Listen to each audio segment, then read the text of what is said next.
Good afternoon. So can somebody tell me why we have a whole lecture on AIDS, HIV/AIDS? They attack T cells? That's why I'm giving you a whole lecture, because they attack T cells? Think bigger. Think bigger. It's a political issue. Why is it a political issue?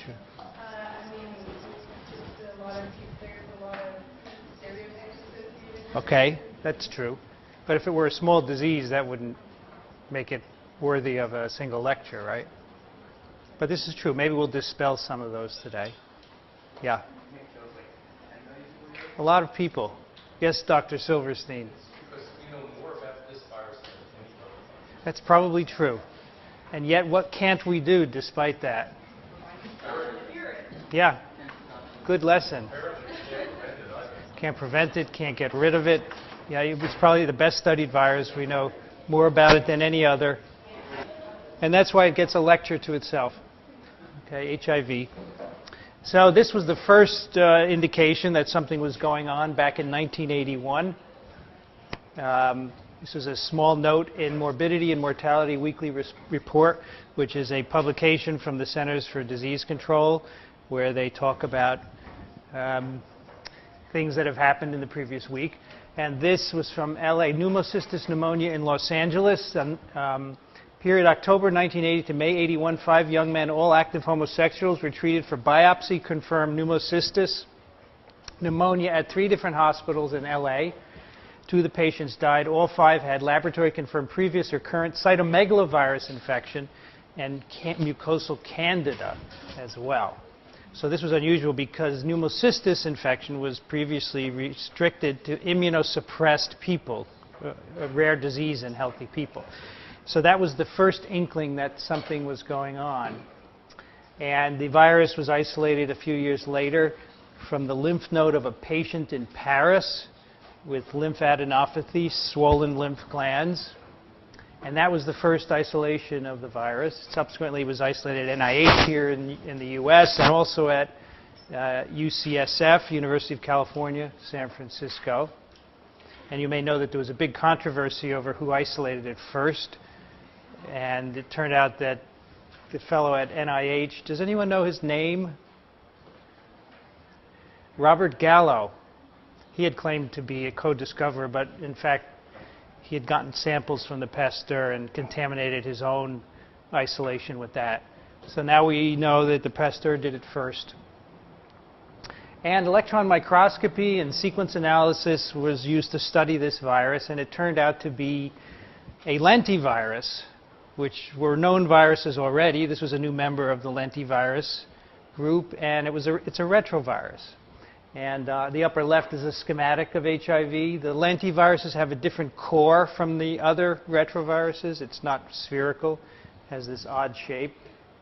And on the right is an EM, which you can't see here, but it gives you the same interesting core in the middle. Now this is an envelope virus. It's a retrovirus. How many pieces of the RNA genome are in this virus? 2. What else would you say is packaged in this virion? Reverse transcriptase. You got to do better on the final, I think, right? So these are lentiviruses. Here's a nice illustration of the lentivirus at the top. Here's showing you that interesting core. There are the 2 strands of RNA. So we have reverse transcriptase packaged in the virion. Also the integrase protein, which is the enzyme that the virus needs to get its DNA copy into your host chromosome. Bless you. And on the bottom is how the viral proteins are made. So this is a schematic of the genome. And as you know, all the retroviruses encode a GAG protein, which is a precursor to all the structural proteins. A Pol protein, which is a precursor to reverse transcriptase, RNase H, and integrase. And an envelope, which encodes these spikes, right? But the different kinds of retroviruses also have other proteins, and you can see the lentis have lots of small proteins all over the place: VIF, VPR, TAT, VPU, REV, NEF, some of which may have been discussed already. And to make all of those proteins, the virus does a lot of alternative splicing. Right? So you can see many different alternatively spliced mRNAs to give you On the one hand, this messenger makes GAG, Paul. This one makes VIF, VPR, TAT, etc. And then finally, there's one down here to produce the envelope glycoprotein. So that's how all these proteins are made. We now know that there are two evolutionarily distinct group of retroviruses, that the HIV is part of a distinct group which contains the leukemia viruses, HTLV1, 2, 3, and 4, and the immunodeficiency viruses. So the lentiviruses comprise these two groups, and we have not only HIV-1, but shortly afterwards HIV-2 was identified as well. So these are lentiviruses, lenti meaning slow. They take a long time to cause disease, and they're not new to humans. They had been discovered before. The first one was in the early 1900s, an equine infectious anemia virus causing immunodeficiency of horses. And as you'll see later, there are other species of animals that are infected. So a common feature of the immunodeficiency viruses is they do something to your immune system to wreck it. So AIDS is acquired immunodeficiency syndrome. And we've used the word syndrome a lot in this course. We never really defined it, so let's do that. A syndrome is the occurrence together of a characteristic group or pattern of symptoms. Anybody think of another virus infection that has syndrome in the name? SARS. Severe acute respiratory syndrome. Great. SARS is a good one. Any others? So there's one that may not have, we don't know if it has a viral etiology yet, chronic fatigue syndrome. And so typically these start out with a collection of symptoms, you call it a syndrome, and then even if you do isolate a virus that causes it, you still leave the syndrome as part of the name. So HIV is the causative agent of AIDS. Does anyone think otherwise? You're allowed to be contrary, of course, as long as you support your view. Well, there are a few very prominent scientists who believe that it's not been proven that HIV causes AIDS. And there's one in particular whose name is escaping me, Dr. Silverstein. The guy out, I don't know. Peter Duesberg. So at one of those California universities. And he said, I can't remember which one. Which one was it? Berkeley. He has for many years, he used to be a retrovirologist, now he's just a charlatan, I think. But he thinks that it hasn't been proven that HIV causes AIDS. We haven't fulfilled Koch's postulates.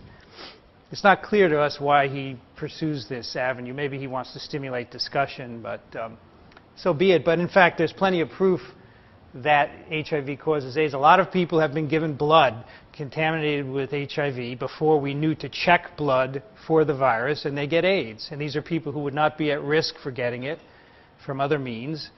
Hemophiliacs, for example, who regularly get blood from blood banks, were infected with the virus as a consequence of this. So there's no doubt that this virus is causing AIDS.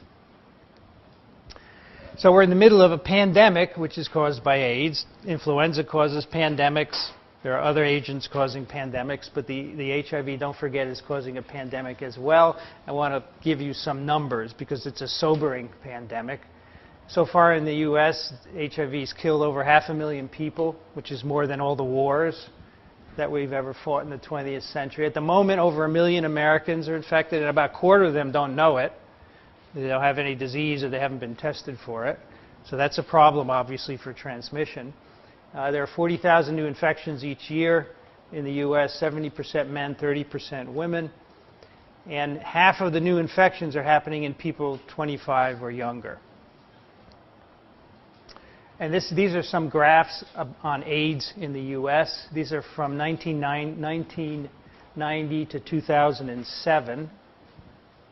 There are a lot of good statistics like this at UNAIDS. Sorry. On the left here we have the adult prevalence in percentage. So age 15 to 49. I thought you were an adult when you were 18, but this is 15. Here, these are the intervals of infection. So this is going from 0.2 to 0.8% of the total population in the United States. So you can see that the prevalence has been relatively steady over these years. What has gone up is the number of people living with HIV, from about 500,000 now to over 1 million and maybe 2 million at the high estimates. And that makes sense because as more people are infected, the total number goes up. And then the last graph are the annual numbers of AIDS deaths. So this is each year in the US. You can see it peaked in the mid-90s at just over 100,000 and then went down. And depending on who's estimating, it's either staying constant or going up slightly. So why do you think this went down in the mid-90s? Did we have a vaccine or something else that was used? Sorry? Antiretrovirals is a big thing, but what else? No drugs, no pharmaceutical intervention. What's the other thing? Awareness, yeah. Telling people how you get the infection transmitted, and that really cuts down a lot. Now, unfortunately, in many countries, there is no awareness of how the virus is transmitted, so it continues to be transmitted at high rates. So this is the picture for the world about a year or two ago. So there are currently about 30 to 33 million people infected with HIV-1, and these are the continental distributions. And you can see the burden of the infection is in sub-Saharan Africa, 20 to 23 million people. And South and Southeast Asia also has quite a bit. It's all over the world, obviously, but here is the biggest problem at the moment, as we'll see. So this is clearly a global pandemic. This virus is everywhere. It started in a very small part of the world and has spread globally. So here are some more numbers. People living with HIV in 2008. It's the total about 33 million. There's a range because this is an estimate. We don't test everyone. You test a fraction of the population, then you extrapolate. Adults 31 million, women 15 million, and children under 15 years 2 million. Newly infected in 2008. So 2 to 3 million people are newly infected every year. This is globally 2.3 million adults and 430,000 children. And then finally, AIDS-related deaths, 2 million, 1.7 million adults, and 280,000 in children. So it's quite a serious pandemic. And that's why we're talking about it today. Global estimates, these are graphs for a variety of parameters from 1990 to 2008. The number of people living with HIV has steadily increased. Adult prevalence increased and seems to have plateaued. Newly infected is going down slightly, and the number of adult and child deaths, as I said, peaked and now seems to be slightly going down globally.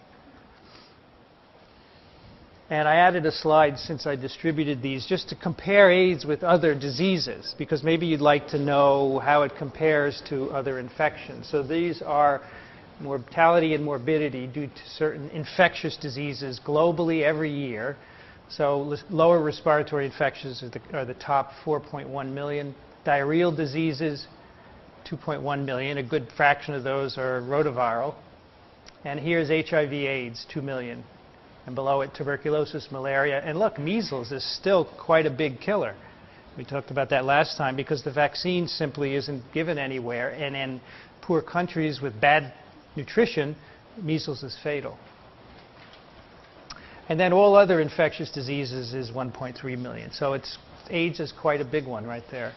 So it's the single most common cause of morbidity and mortality, because these are infections caused by a variety of agents. Now, we can control AIDS to a certain extent by using triple drug therapy. And we'll talk about this in more detail later on. But these are expensive, so it's typically used in countries with money. And there it slowed the pandemic, so the death rate in the US has slowed as a consequence. But in poor countries, people still die because they can't get the antiviral drugs, which is a shame, of course.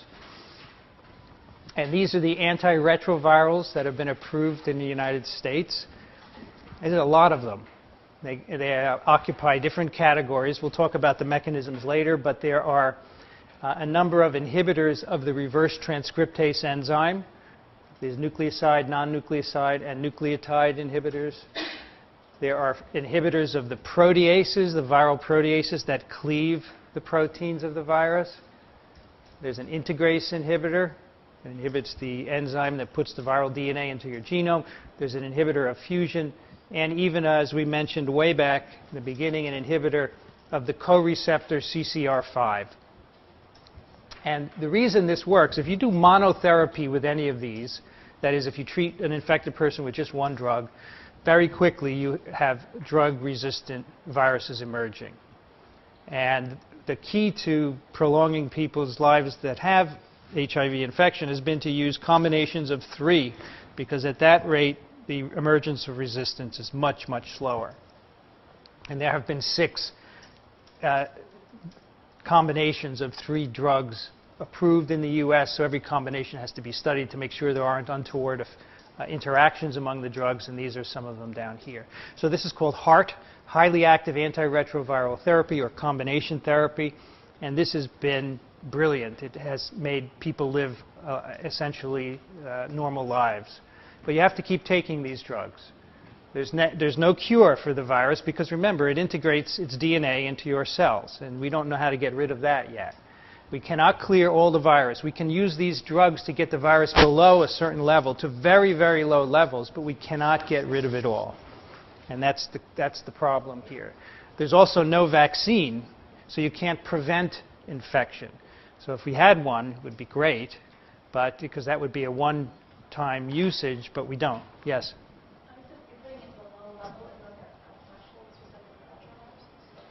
Well, it's a threshold. What you do is you can measure copies of RNA per milliliter of blood, and it's less than 30 copies per milliliter. I think it's 1 to 2 copies per milliliter, which previously wasn't detected. Now we have very sensitive ways of, and we know that there's very low levels in these individuals.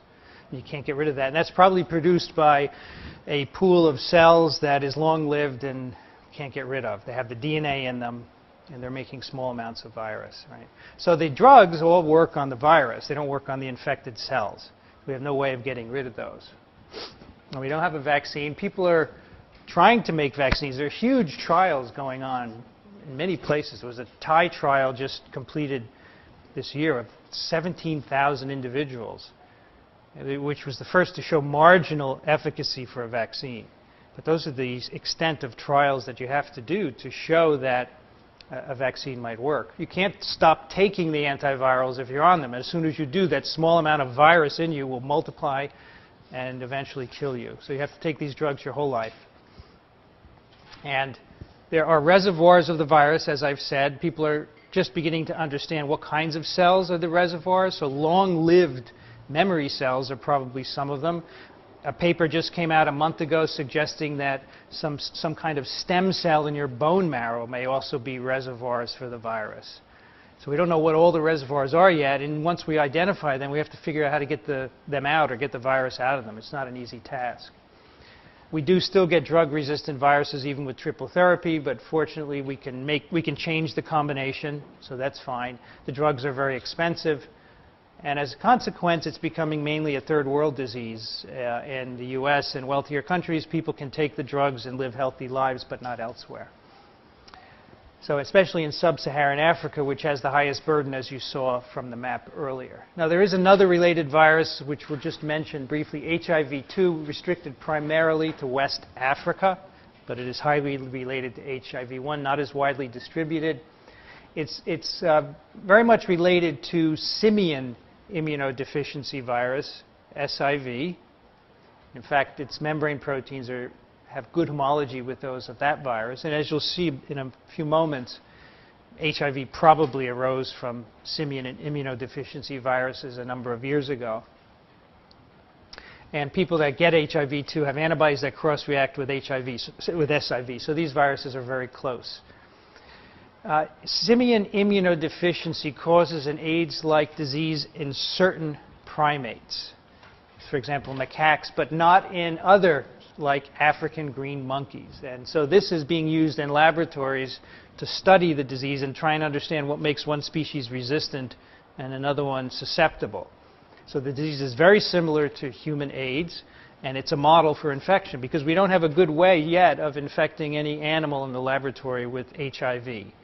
So we can't actually study the pathogenesis of that in an animal model. But SIV is very close, so we can study it in susceptible and resistant animals. So let's talk a little bit about the origin of SIV. There is a whole family of primate lentiviruses as well as lentiviruses of other animals, and they're shown here. And as I said, some of these have been known since the early 1900s. Equine infectious anemia virus, as you can tell from the name, causes an anemia in horses. And the cells of all these viruses are primarily immune cells that are infected, and that's why they cause immune deficiencies. We have viruses of sheep in this family, or in this group, these lentis. Goats, cows, even cats can get feline immunodeficiency virus. And then we have the primate, the simian immunodeficiency viruses, and then human immunodeficiency. So that's the lentivirus group in the retrovirus family. So the current belief is that HIV is a zoonosis. That is, it originated from a virus of animals. And both HIV-1 and HIV-2 probably came from separate jumps of SIV from an animal into people. And we have good evidence for HIV-1, which I'll go through with you. But before we look at that, we have to mention the fact that there's a lot of variation going on with HIV as it replicates in the host. And this gives rise to what are called clades, or subtypes. They're antigenic groups, groups of viruses that are antigenically similar. So for HIV-1, we have 10 clades. They're labeled A through J. And the way you put a virus into a clade is you sequence it and you compare the GAG and the envelope genes, and then you decide whether it's an A, B, C, D, etc. All right, so those are clades or subtypes. Now these clades are geographically restricted. So all the clades are not everywhere. And we're not sure why this is so, but it's something under investigation. For example, these clades, A, C, D, and E, are in areas with the highest rates of infections. So Africa has the most diverse number of clades. In other countries, one or two clades typically predominate. So you can see in the US, we have clade B, which is this one, predominantly in the US and Canada. And the distribution of the clades changes with time. So right now, Africa is in the midst of a colonization with clade C. And previously, other clades had predominated in Africa. So the distribution of these can change. We don't know what it means. In some cases, you can have altered pathogenicity with different clades, but we don't know what governs the dominance of a clade in a specific area and why it causes a different infection. Right, but those are what clades are, and you can compare the sequences of all the isolates that you have, and we have many, many now, as you might imagine, and you can assemble these phylogenetic trees where you can try and get an idea on the evolution of the different strains and how they're related to one another. So that's what a tree implies, the evolutionary relationship among viruses, in this case based on comparing nucleotide sequences. So here are shown all of the lentiviruses, the human, the primate, and the lentiviruses of other animals.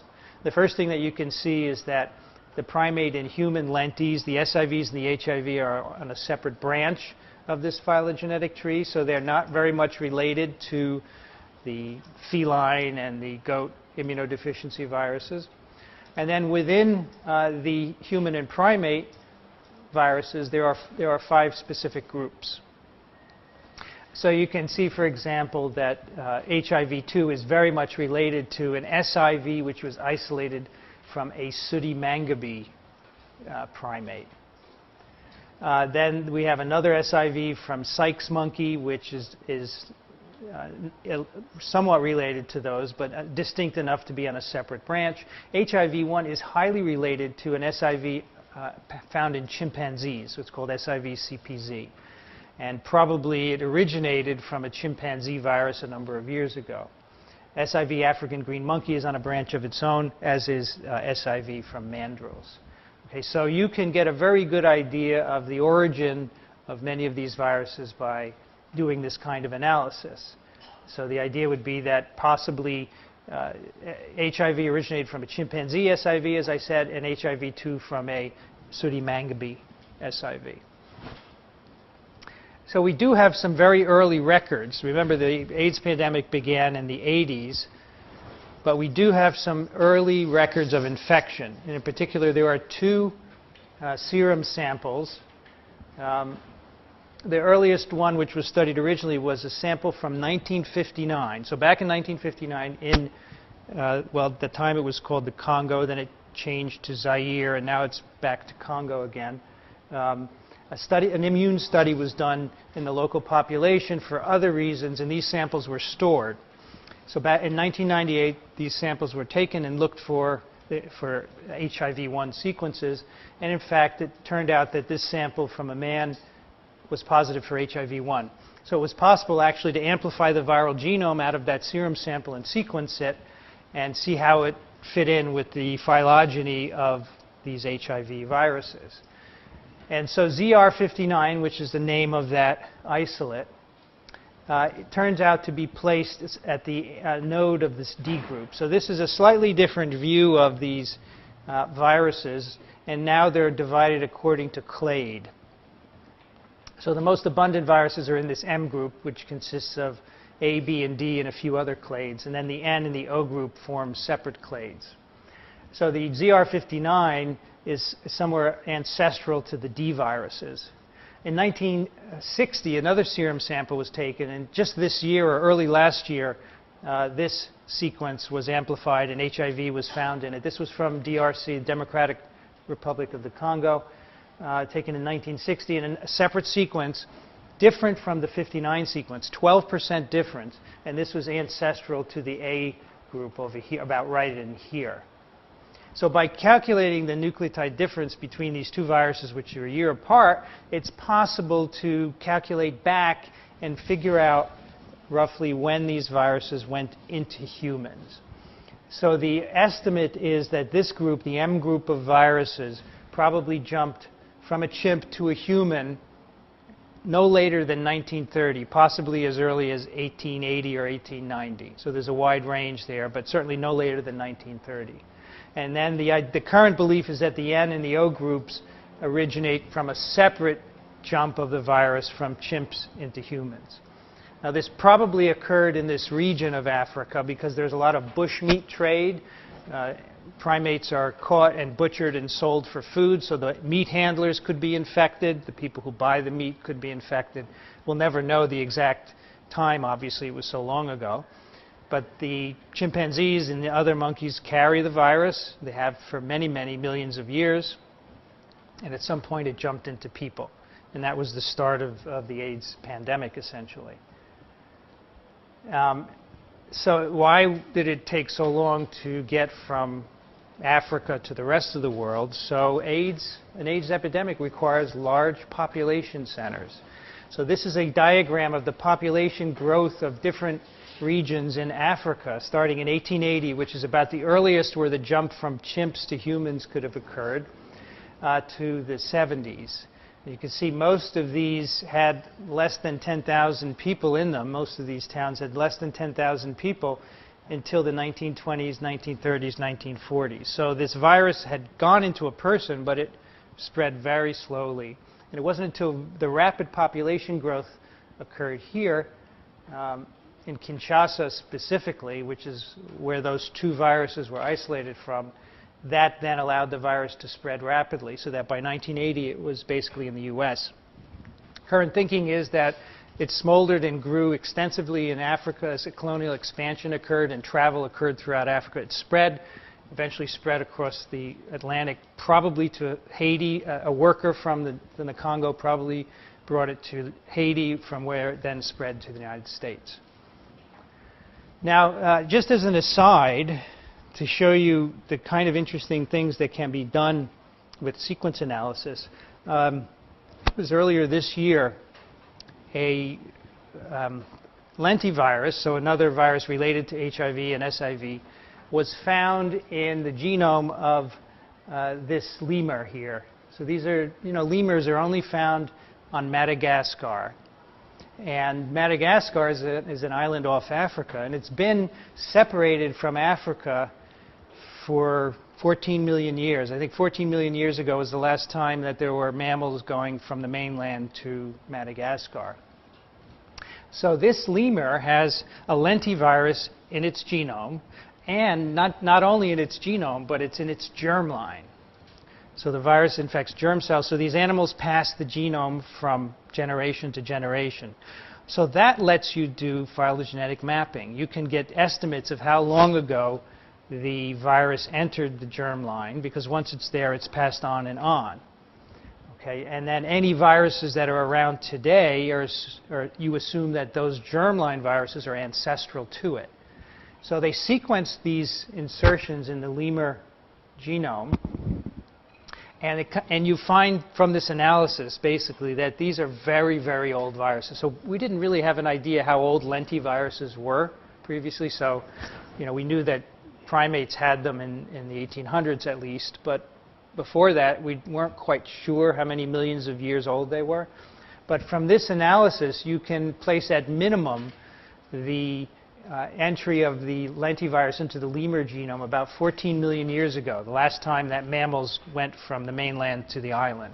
So the assumption is that the chimps and the other monkeys on the island had SIV. They passed it to the lemurs, and that could have happened just before the land masses pulled apart, which is shown here. Ancestral transfer via a terrestrial route about 14 million years ago. The viruses could have diverged even longer before that. So if you look at the relationship between lemur viruses and other simian immunodeficiency viruses, you can predict that there was a common ancestor about 80 million years ago. So they may have infected the lemurs at that point when they were both on the mainland.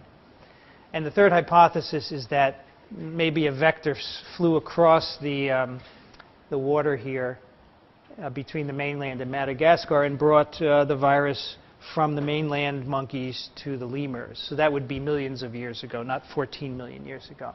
So this is very interesting because it allows you to show that the lentiviruses have been around a long time. So it's an isolated population, the virus in the genome, and with all that information, you can do very interesting things. Okay, back to HIV. There is another interesting topic that I want to tell you about, and that is restriction of replication. Now, there are a couple of very interesting observations with respect to the susceptibility of various kinds of monkeys to HIV-1 infection. So you can take monkeys and experimentally infect them with HIV, right? When you do that, you find that old world monkeys are resistant to infection, and they are resistant because they make a protein called TRIM5 alpha. All right, so this protein makes the monkeys resistant to infection. If you take cells from these monkeys, you try and infect them with HIV, they don't grow. But if you remove TRIM5 alpha from those cells, then the virus will replicate. So it's a natural defense factor, which is believed to have evolved perhaps in response to pressures exerted by SIV. Human TRIM5 alpha doesn't block infection, obviously, otherwise we wouldn't have a pandemic. So our TRIM5 alpha is different enough so it doesn't block HIV infection. Now there's another interesting observation that cells from South American owl monkeys are also resistant. These are New World primates, New World monkeys. They're resistant to HIV-1 infection for a different reason. They have a fusion protein between TRIM5, this protein here, and a second protein, cyclophilin A. And this fusion protein somehow blocks infection of these animals with HIV. And in some old world monkeys, you find a similar fusion protein, which apparently happened independently. Two different kinds of monkeys, right? You have New World and Old World monkeys. And so there must have been pressure at some point in the past to produce this protein to be resistant to some relative of HIV, which by extension would be SIV. And this is how we think these proteins might work. So here's TRIM5 alpha. Normally, a retrovirus infects a cell. It may fuse at the plasma membrane and put its core into the cytoplasm. This then undergoes reverse transcription. We have a DNA copy made. It gets in the nucleus and integrates. Normal replication cycle. If you have TRIM5 present, one of the models is that the TRIM5 protein shown here binds to the core as it comes out in the cytoplasm and blocks subsequent steps in replication. We don't know the mechanism, but this is one of the models. And a second model suggests that there may be a second protein that's needed to work together with TRIM5, TRIM5 alpha. So again, these are present in certain species of monkeys that apparently can block infection. And why do we care about this? Well, they give you some clues for antiviral approaches. If you can figure out how these work, maybe you can make molecules that work in the same way. You don't want to use a whole protein as a therapeutic, but if you find out the target, you might be able to design a small molecule that could work in the same way. Okay, so how is HIV transmitted? It's not a particularly infectious virus, not anywhere near as infectious as, say, measles. It's not spread by respiratory routes. It's not spread by fecal-oral contamination. There are no known vectors of spread. All of them require contact with blood products or a person. And these are two different representations of the different modes of spread. Here on the U.S. on the left, this is the number of AIDS cases in thousands by time from 1981 to 2003. Different modes of transmission, male to male. Sexual contact you see peaking here in the early 90s, now declining. Intravenous drug use also declining, but heterosexual contact either rising or staying about the same. So this is now the distribution of infections in the United States. The picture globally is very different. Here's the global picture, 80 to 85% heterosexual transmission. All right, so this is a heterosexually transmitted disease. This should dispel stereotypes, but unfortunately it doesn't. Globally, homosexual transmission 5 to 10%, intravenous drug use 5 to 10, transfusion 3 to 5, and other unknown. So in most of the world, it's transmitted heterosexually. So how is it transmitted? Where is the virus present when you're infected? So these are studies where people have looked at HIV-infected individuals for the presence of virus in either cell-free fluids or in cells. And you can see cerebrospinal fluid has a good amount of virus. So a lot of virus present in 21 out of 40 samples. Other sources are less likely to have virus. As you can see, plasma has a lot of virus. Not much in saliva. Semen has quite a bit. And vaginal and cervical secretions has virus in it. But you can see that if you look for infected cells, this is free virus. If you look for infected cells, there's much more in vaginal and cervical fluid, semen, and blood cells, mononuclear blood cells. So these reflect how the virus is transmitted by sexual activity and by intravenous intravenous drug use using contaminated needles or receiving contaminated blood products. Now here's an example of a study done in Uganda in 2001, just to show you how this virus is transmitted. This is probability per coital act in monogamous, heterosexual, HIV discordant couples, meaning one of the couple had HIV and not the other. Obviously, if both had it, you can't look at transmission frequency. And this is the probability of transmission per 10,000 coital acts, all right, in 4 different groups of people with different viral loads, different amounts of virus in them. So less than 1,700 RNA copies per milliliter of blood, 1,700 to 12,500, 12,500 to 38,000, then very high levels. And you can see the frequency of transmission rises with the amount of virus in the blood. That makes sense. And if you go up here to the highest levels of virus RNA in the blood, you get 50 per 10,000, which is about 1 in 200. And this is in the case of individuals that had genital ulcer disease. In other words, they had open wounds, which facilitates the virus being transmitted from one person to another. Without the genital ulcer disease, the transmission is lower. All right, so the highest levels of virus with open wounds, 1 in 200 coital acts is needed to transmit it. So it's not highly infectious, but don't be misled by the 1 in 200, because you never know when that 1 is going to appear, right? So it's a little misleading. So that's a sexually transmitted example here. Transmission is not effective not only because you need intimate contact, but the virus is rather labile. Its infectivity is reduced just by drying in the air, so it's not transmitted on surfaces very effectively.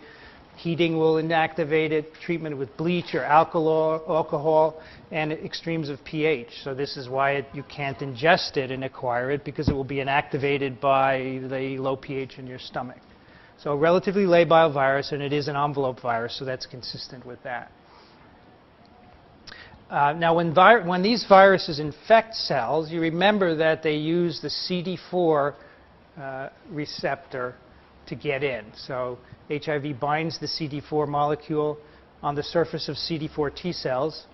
But the virus also requires a co-receptor, a second cell surface protein, to infect.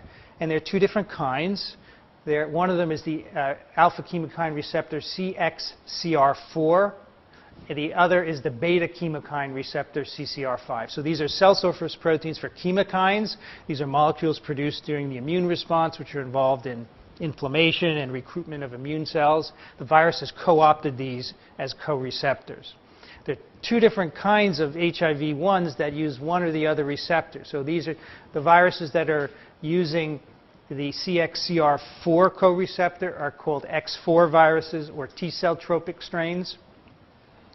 And the other is called an R5 virus, or a macrophage tropic strains. And you are usually infected with the macrophage tropic strain to begin the infection, and then during the course of the infection you evolve to produce mainly T-cell tropic strains for reasons that we don't quite understand. So primary HIV infection, you receive virus in some way. Probably a main way that the virus gets in you is via dendritic cells. So when you get some free virus at a mucosal surface, remember the dendritic cells go and they see what's going on because there's a little inflammation going on. The dendritic cells go and they pick up HIV. There's actually a molecule on the surface of the dendritic cell that the virus has evolved to bind to, and then it takes a ride on the dendritic cell. We'll look at that in more detail in a moment. And as I said, infection is typically with the R5, the macrophage tropic strains. This is the molecule on dendritic cells. It's called dendritic cell-specific ICAM3 grabbing non-integrin. Okay? You don't have to know that name. Just know that there is a molecule on dendritic cells that the virus binds to. It doesn't use it as a receptor. It doesn't get into dendritic cells. It uses it as a hold. Where do dendritic cells go once they pick up foreign antigen? Do you remember? Lymph nodes. What's in lymph nodes? The ones that the virus is going to infect. How brilliant a strategy is that?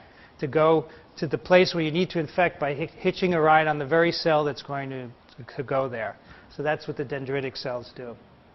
So the virus gets into the lymph nodes where it finds all those wonderful CD4 positive cells that it's going to replicate in. It grows there very well, makes a viremia. The virus comes out of the lymph nodes and spreads everywhere, finds other lymph nodes and other pockets of lymphoid cells that it can infect. Now, initially, the virus replication is downregulated by the immune system. There is a burst of virus production, and then it's held in check. But after about 6 months, you reach what's called the viral set point, and you remain there for a very long time. You make a low amount of virus. So the immune system has controlled it up to this point.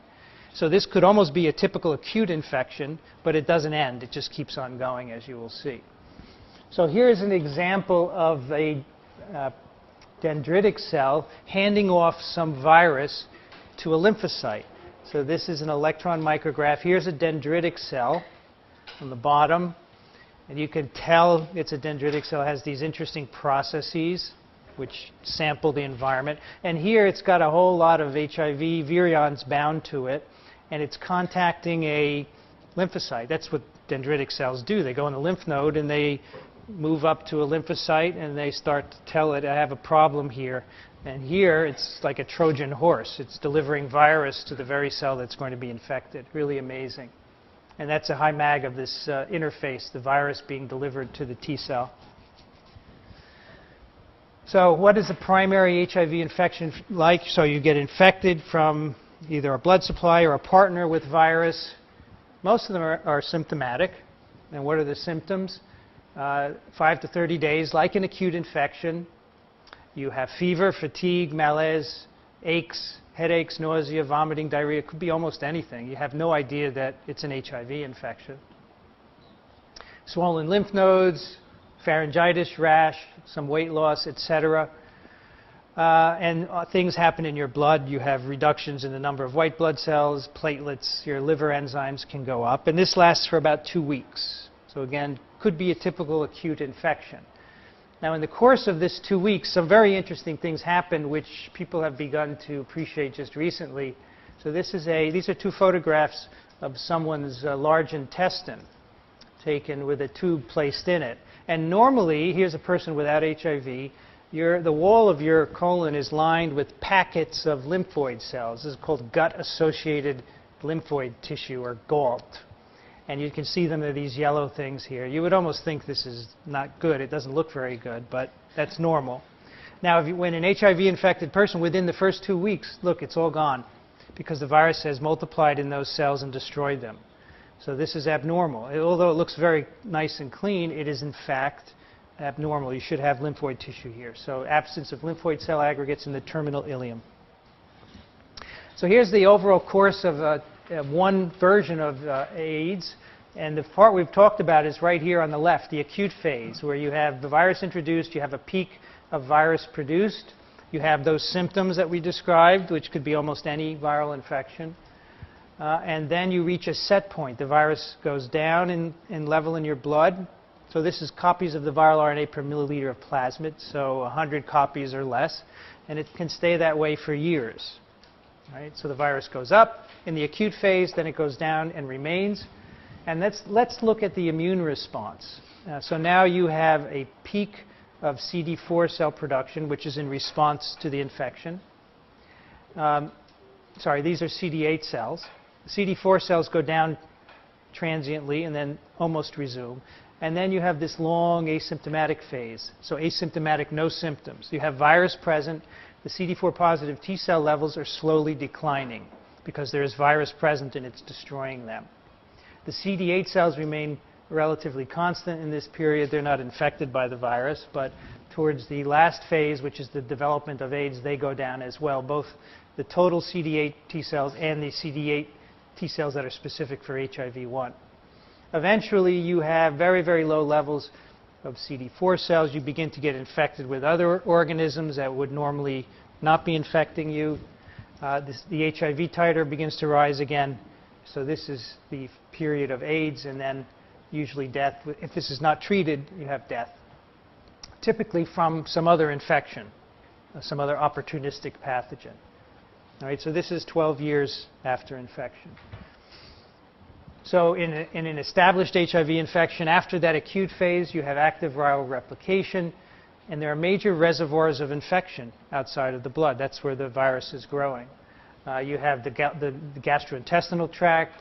Anywhere there are collections of lymph tissues in the CNS, genital tract, the virus is growing, and it's mutating as it's growing. We will talk about what a quasi-species is later, but as the virus multiplies within us, it mutates, and you have variants produced, which are problematic. At least 10 times 10 to the 9th virions are produced and destroyed every day in an infected individual. It's a huge amount of virus. And the turnover is massive. The half-life of HIV in the plasma is less than 6 hours and could be 30 minutes. Half-life means how long does a virus last in the blood? So think of it, 30 minutes and it's dead. So more are made. And so you have a huge replication, and because this virus makes a lot of mistakes, you're full of mutants. All right? And that's why you have all kinds of problems with this infection. You have problems with the immune response, and you easily escape antiviral drugs. And these are some of the compartments where the virus is replicating.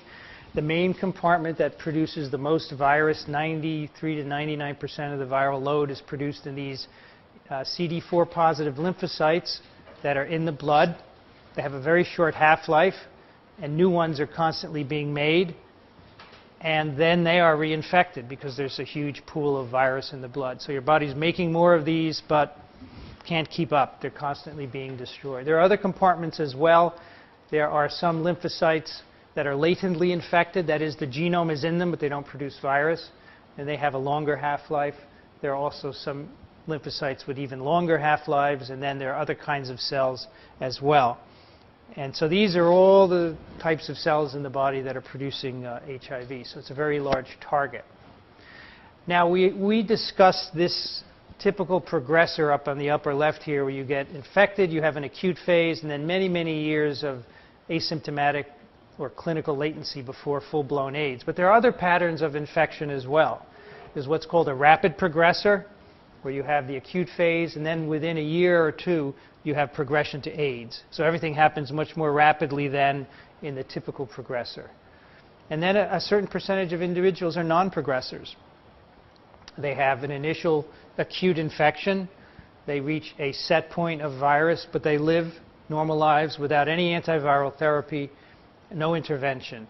And they don't have immunodeficiency. And we don't understand why that's the case, but obviously it would be nice to do so, because maybe they have something that can give us a clue to curing the infection in others.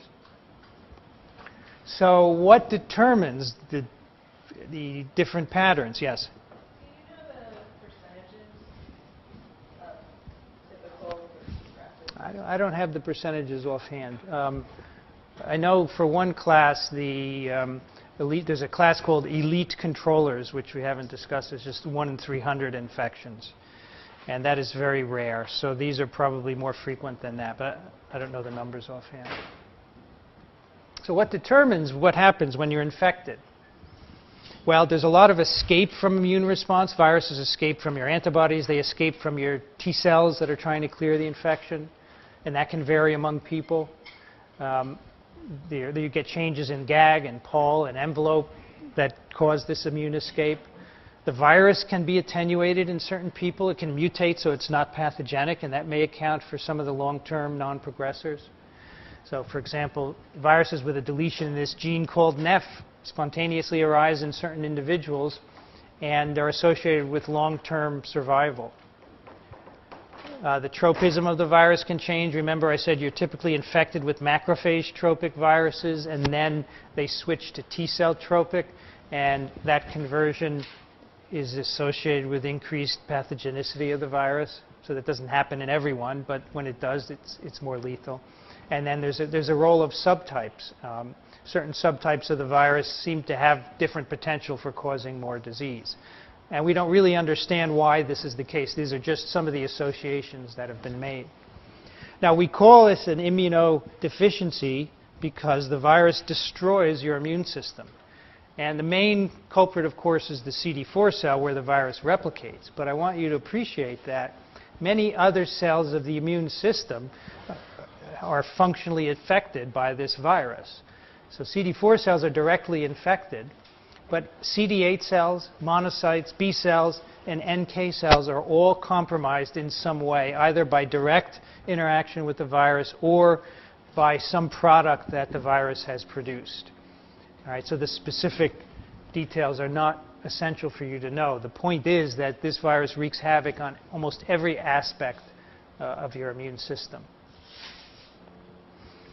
Here's what happens in your lymph nodes during infection. So remember, the dendritic cells do a great job. They bring the virus right into the lymph nodes. So here are some dendritic cells bringing virus into the lymph nodes. And lymphocytes, of course, come in here. The idea is to see what the dendritic cell has and start to make antibodies and T cells against it.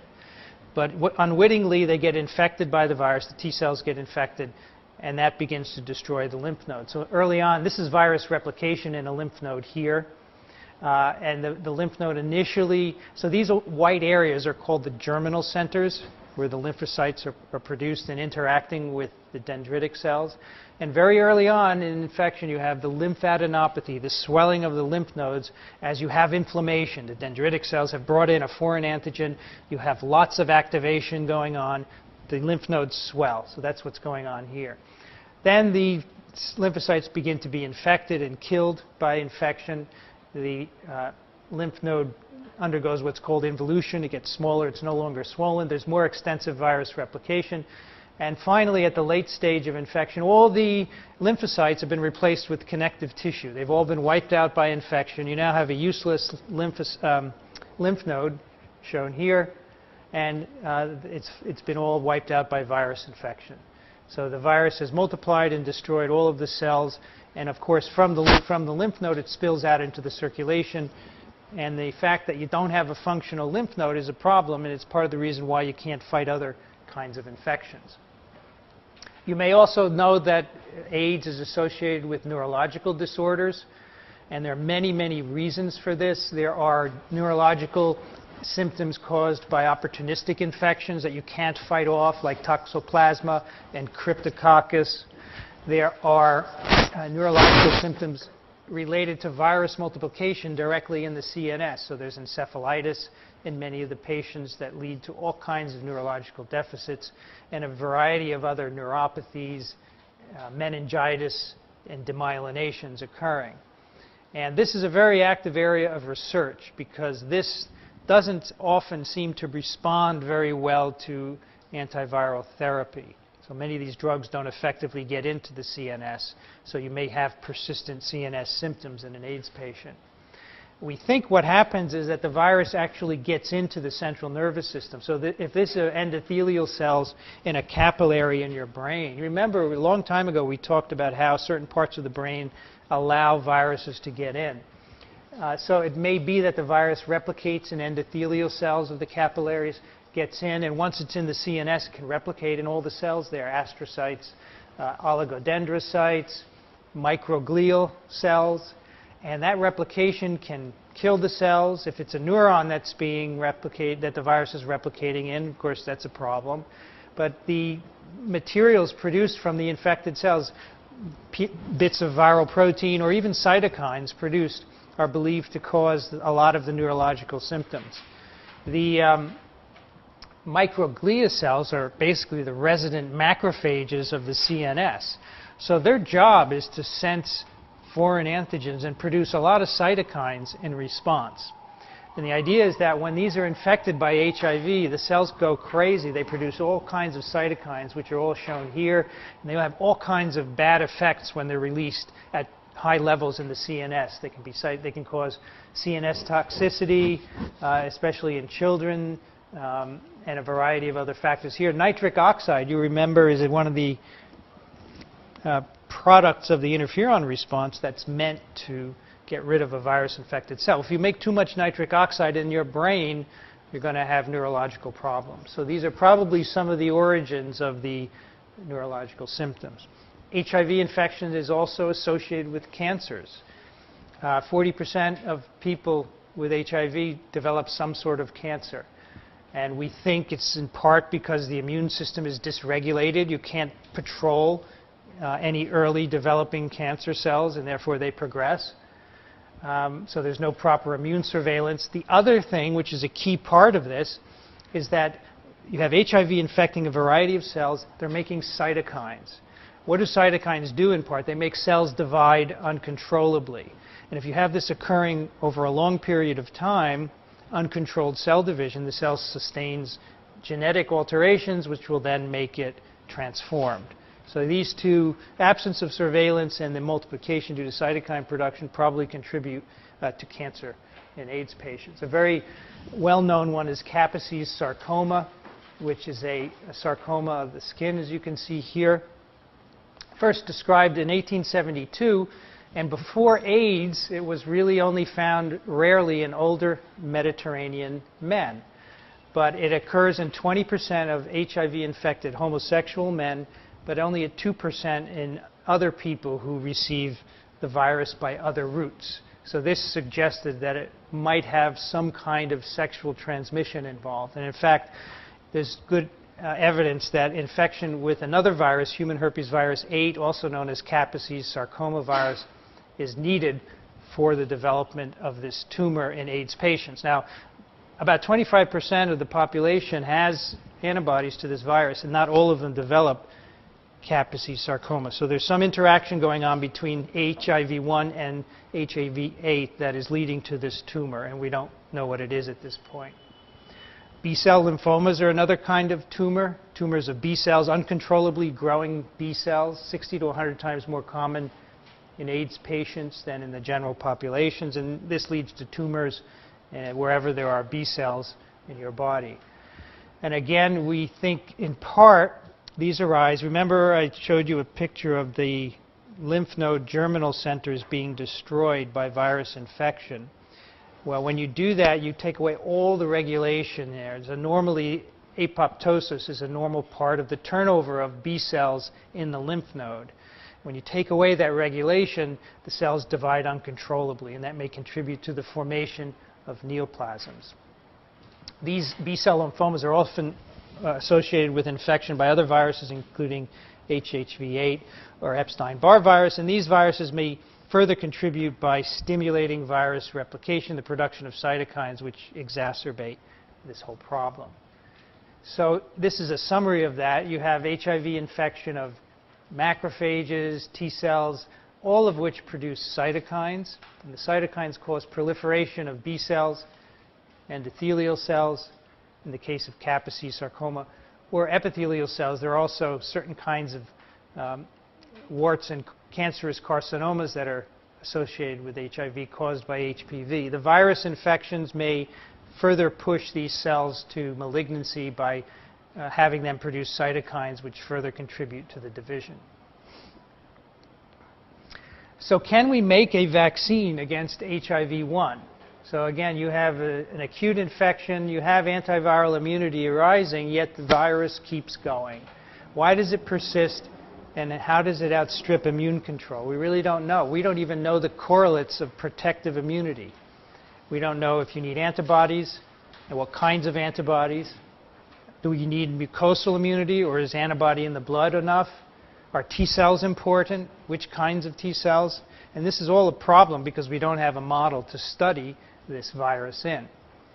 This is an example of what the virus does with respect to the antibody response. This is a study done in people at 0, 6, and 12 months after infection. The virus was isolated from a person, and then at the same time some of the antibodies in the serum of that person were taken. And so what's done here is to mix the antibodies with the virus isolate and see how well they neutralize infectivity. All right? So here you have plasma from month 0. And this is the % inhibition of virus with different dilutions of the plasma. So the highest dilution is here and the lowest is here. So you can see this has very poor neutralizing ability. It doesn't block inhibition until it's almost undiluted. So that's 0-month plasma versus 0-month virus. Okay? Month 6 plasma versus 0-month virus is a little better at neutralizing. And by 12 months, you have a pretty good neutralization response against the virus that originally infected that person. But the problem is now at 12 months, there's a different virus that isn't neutralized very well by any of the sera taken at 0, 6, or 12 months. So the initial virus is recognized, you make antibodies that neutralize it, but by the time these antibodies arise, you have new viruses that aren't recognized by them, and then you have finally a third crop of viruses that aren't recognized by either of the two sets of antibodies. So you see, this is because the virus is multiplying at such high rates and producing mutants that aren't blocked by these antibodies. So this same experiment is shown in a very nice chart here. These are neutralizing titers of sera taken at different intervals from people after infection from 0 to 25 months. And the virus is also sampled at 0 to 25 months. So if you look at the 0-month virus, by 25 months, you have pretty good neutralizing antibodies. But the problem is that at 25 months, you have now also a different virus that is not neutralized at all by the 25-month serum. So you cannot keep up with the virus. You make antibodies. By the time they're ready to neutralize, the virus has moved on to another variant. So this is a problem. How do you make a vaccine against a virus that does this? CD8 T cells are also important for infection. These peak early on as that first burst of viremia goes down. And I'll show you an experiment in monkeys that shows you that T cells are important for controlling infection. just as mutants of the virus arose that are resistant to antibodies, so do mutants arise that are resistant to T-cell mediated killing. You remember, T-cells recognize virus-infected cells because the cells display virus peptides on the surface. Those virus peptides change with time, so they're no longer recognized by the T-cell. So not only you have mutation of antibody-recognized epitopes, but you have mutation of T-cell recognized epitopes as well. And these happen to correlate with certain MHC genes in people. Our MHC genes are highly variable, and sometimes that variability correlates with susceptibility to infection. And there are certain people who are more resistant to HIV than others, and that correlates sometimes with the kind of MHC molecule that you have. So here's an experiment in monkeys infected with SIV. So you infect monkeys, and you have virus multiplying in them, so they're infected with SIV. And they also make virus-specific CTLs, which eventually clear the infection. If you take away the CTLs from these animals, which you can do experimentally, you see now the virus multiplies unchecked. So depletion of CD8, the CTLs, allows the infection to proceed. So that means that these cells are important for restricting that early acute phase of multiplication. And let me tell you about the elite HIV controllers. These are very interesting individuals who have very low copies of virus for over 10 years. They don't have any antiviral drugs. They have no disease. And they live normal lives. And we don't understand why they do so. 1 in 300 infected people. It's associated with certain kinds of MHC molecules. The viruses are the same as found in anyone else, so there's nothing special about the viruses they have. They have 1 to 30 copies of RNA per mil. And we're trying to understand why these people survive. Maybe we can get clues to help others. So can we cure HIV? Well, the antiviral therapy is great, but as I said, there is a pool of cells that is always infected, and we can't get rid of those. And we're not sure what they are. Some of the pools that have been identified are T-cell, memory T-cells, macrophages, and stem cells. They all have proviral DNA, and we don't know how to get rid of them, much less identify them. So until we can do that, there's no way that we can cure people who are already infected. And as you know, as I've told you, it's very hard to make a vaccine to prevent infection. So at the moment, what we have is antiviral therapy and no chance for a cure as of yet.